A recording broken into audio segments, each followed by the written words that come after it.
हम क्लास 12 के एक टॉपिक जिसका नाम है सर इलेक्ट्रोस्टैटिक्स के बारे में आज बात करेंगे। तो तैयार है आप सब? तैयार हैं? एक ऊंचा उड़ान भरने के लिए, एक ऊंचा उड़ान भरने के लिए, अपने जिंदगी को एक बेहतर रूप देने के लिए। चलिए एक शेर से शुरू होता है क्लास, ठीक है? कहते हैं सर कि कुछ रास्ता लिख देंगे, कुछ रास्ता लिख देंगे, कुछ हम लिख देंगे, कुछ रास्ता लिख देंगे, कुछ हम लिख देंगे, तुम लिखते जाओ मुश्किल, हम मंजिल लिख देंगे। आज हम बताएंगे sir one of the most important topic जिसका नाम है सर इलेक्ट्रोस्टैटिक्स, जिसे हिंदी में कहा गया है सर आपका स्थिर वैद्युतिकी। स्थिर वैद्युतिकी एक्चुअल में है क्या सर? कहते हैं भौतिक विज्ञान की वह शाखा, किसके विज्ञान के? भौतिक विज्ञान की वह शाखा जिसके अंतर्गत आवेश के स्थिर अवस्था के बारे में अध्ययन किया जाता है, उसी ब्रांच को कहते हैं इलेक्ट्रोस्टैटिक्स। अगर इंग्लिश में इसको हम समझेंगे तो branch of physics which details to charge, force, field, potential, this called is electrostatics. अर्थात इस चैप्टर में आपको समझना है कि आवेश कभी भी गति नहीं करेगा। आवेश क्या नहीं करेगा बेटा? आवेश अपनी जगह में स्थिर रहेगा। जब आवेश गति करना शुरू कर देगा तो उस ब्रांच का नाम होगा करंट इलेक्ट्रिसिटी। लेकिन अभी हम करंट नहीं पढ़ रहे हैं, अभी हम पढ़ रहे हैं इलेक्ट्रोस्टैटिक्स। क्या पढ़ रहे हैं? इलेक्ट्रोस्टैटिक्स। अब इसमें हम सबसे पहले हम बात किए थे कि इलेक्ट्रोस्टैटिक्स अगर नहीं होता तो इस दुनिया में क्या नहीं होता सर। आज जो जिस जेरॉक्स मशीन का हम लोग इस्तेमाल कर रहे हैं सर, वो मशीन हम लोग के बीच में नहीं रहता। आज जो प्रिंटिंग मशीन, आज जो हम लोग कोई भी चीज को प्रिंटिंग कर रहे हैं जिसमें हम लोग का जिंदगी क्या होता है आसान हो गया है, ये इलेक्ट्रोस्टैटिक्स का दिन है। आज हम लोग कहीं भी क्या होता है सर आपका कलर करते हैं, चाहे वो आपका लोहा पर हो चाहे दीवार पर हो, ये जो थ्योरी होता है इलेक्ट्रोस्टैटिक्स का थ्योरी है। उसके बाद अगर इसका इतिहास के पन्ना खोल के देखेंगे तो हम पाएंगे कि 600 ईसा पूर्व एक साइंटिस्ट था जिसका नाम था थेल्स। कैसा सबका? थेल्स ने सबसे पहले एबोनाइट के छाड़ को क्या होता है बिल्ली के पार रेशम के कपड़ा से रगड़ा था। तो उसके बाद उसको पाया कि कुछ क्या होता है, ऐसा कुछ चीज का हलचल पाया। उसने उसका नाम क्या रखा सर आपका? आवेश रखा। यानी आवेश क्या है? तो आवेश होता है सर आपका जब दो वस्तु को आपस में आप रगड़ाएंगे। क्या करेंगे? जब दो वस्तु को आपस में रगड़ाएंगे तो आवेश का निर्माण नहीं होता है, बल्कि आवेश का क्या होता है? ट्रांसफर होता है एक बॉडी से दूसरे बॉडी की ओर। तो आवेश क्या होता है? दो प्रकार के होते हैं, एक होता है धनावेश, एक होता है ऋणावेश। दो धनावेश के बीच क्या होगा? दो धनावेश के बीच क्या होगा? विकर्षण। दो ऋणावेश के बीच क्या होगा? अरे दोनों ऋणावेश के बीच क्या होगा? एक धनावेश तथा एक ऋणावेश के बीच क्या होगा? दो लड़का के बीच क्या होगा? विकर्षण। दो लड़की के बीच क्या होगा? एक लड़का एक लड़की के बीच क्या होगा? बस वही चीज है, दूसरा कुछ नहीं है, समझे? उसके बाद आपको समझना है आवेश का ऐसा मतलब क्या होता है?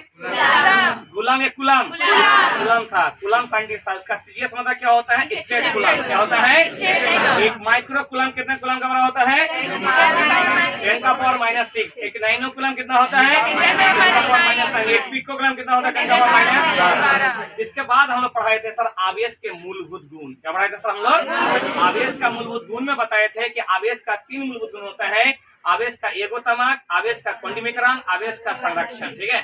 तो आवेश का एगोतमक में देखे थे कि द्रव्यमान के भांति आवेश कैसा राशि है सर? एक अदिश राशि है। कैसा राशि है सर? एक अदिश राशि है। जब ये अदिश राशि है तो इसे हम लोग क्या होता है अदिश राशि के भांति जोड़ सकते हैं अथवा घटा सकते हैं। अथवा कोई आवेश यदि Q1, Q2 तथा Q3 डॉट Qn होगा तो उसे हम लोग Q बराबर Q1 plus Q2 plus Q3 से आराम से जोड़ सकते हैं।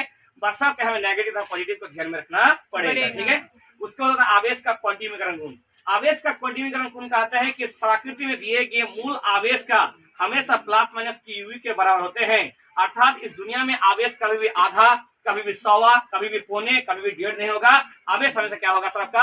पूरा पूरी होगा। इस गुण को कहते हैं आवेश का क्या कहते हैं? आवेश का क्वांटिमीकरण कहते हैं। ओके? उसके बाद आवेश का क्या होता है? संरक्षण। इस दुनिया में किसी भी विलगित निकाय, किसी भी निकाय का आवेश हमेशा के लिए क्या होता है? संरक्षित रहता है।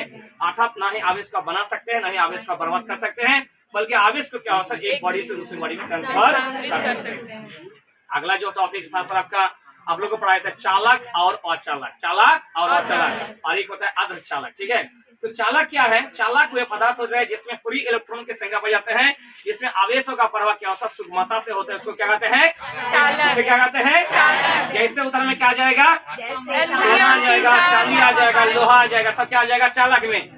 वाचालक वे पदार्थ होता है जिसमें आवेशों का प्रवाह सुगमता से नहीं होते हैं, जिसमें फ्री इलेक्ट्रॉन की संख्या नहीं पाई जाती, उसे क्या है सबका वाचालक हो जाती है। जैसे लकड़ी हो गया, काठ हो गया, घास हो गया, मुर्गा हो गया, ये सब क्या होगा सबका वाचालक। उसके बाद हम लोग पढ़ाए सर कूलम का नियम। किसका नियम सबका? One of the most important law, first law of the coulomb. Coulomb ने यही बात के लिए जानने के लिए इच्छुक था कि आखिर दो आवेशों के बीच कितना फोर्स लगेगा।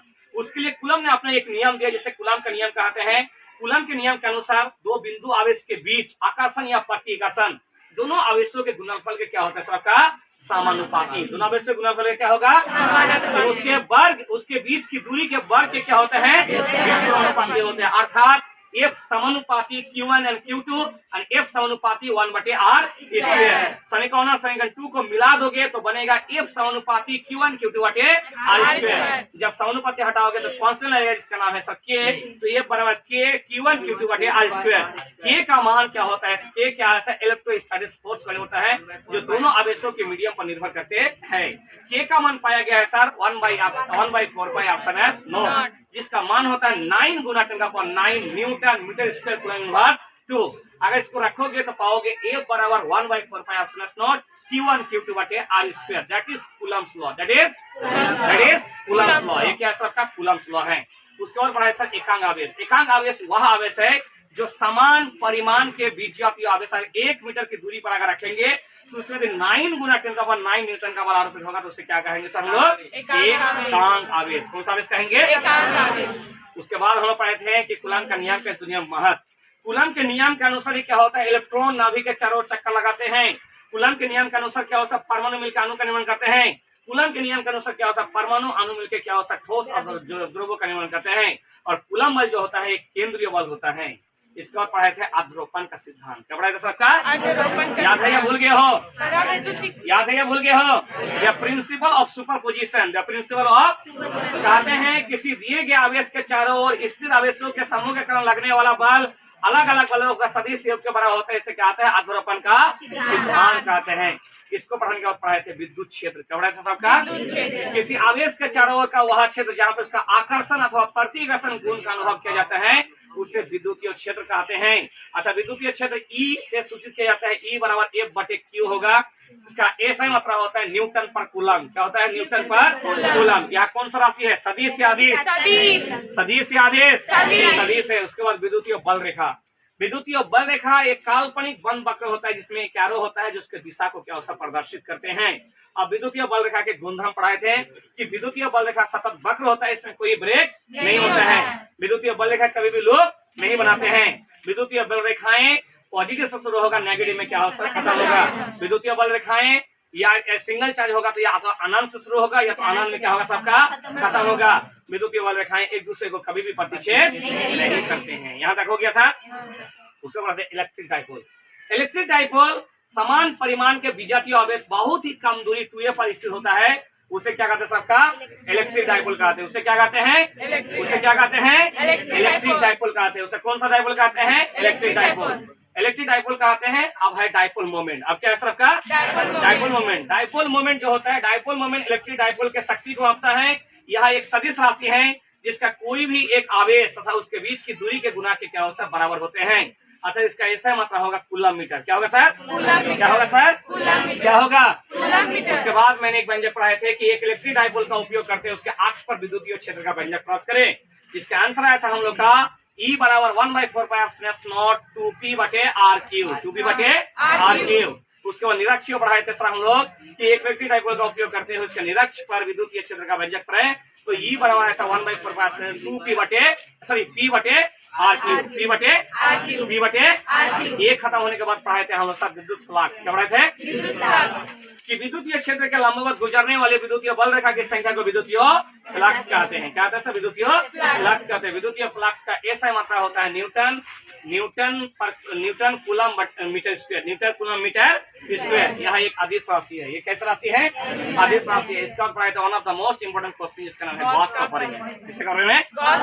गॉस या गॉस का परिमेय। गॉस कहते हैं विद्युत क्षेत्र में किसी बंतर से होकर गुजरने वाला विद्युतीय फ्लक्स फाई तल के भीतर कुल आवेश का 1/ऑप्शन नोट के गुणनफल के बराबर होते हैं। इसे गॉस का परिमेय कहते हैं। इसे किसका परिमेय कहते हैं? गॉस का। अब हम लोग देखते हैं गॉस के परिमेय का उपयोग करते हुए एक अनंत लंबाई के चालक तरंग विद्युतीय क्षेत्र का व्यंजक जो हम लोग का आया था E बराबर 1/4 नोट 2 लैम्डा बटे r।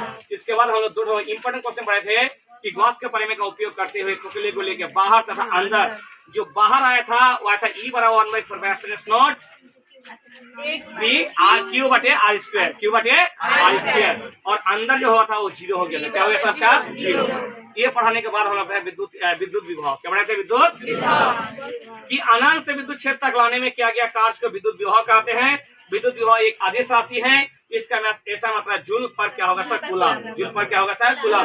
और विभवांतर क्या है? विद्युत क्षेत्र के एक बिंदु से दूसरे बिंदु तक ले जाने में किया गया कार्य को विद्युत विभवांतर कहते हैं। इसका ऐसा मतलब क्या होता है? सब वोल्ट। इसका ऐसा मतलब क्या होता है? सबका वोल्ट। इसका ऐसा मतलब क्या होता है? वोल्ट। और लास्ट जो हम लोग पढ़ाए थे सर, कल हम लोग पढ़ाए थे समविभव पृष्ठ। क्या पढ़ाए थे सर?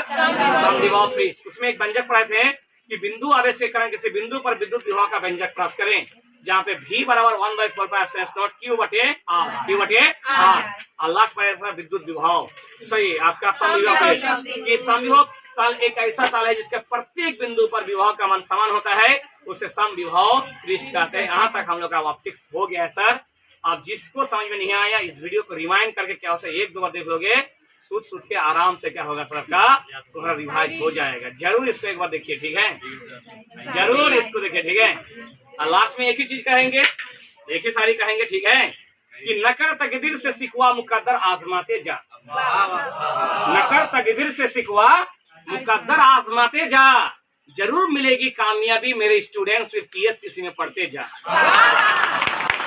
Thank you.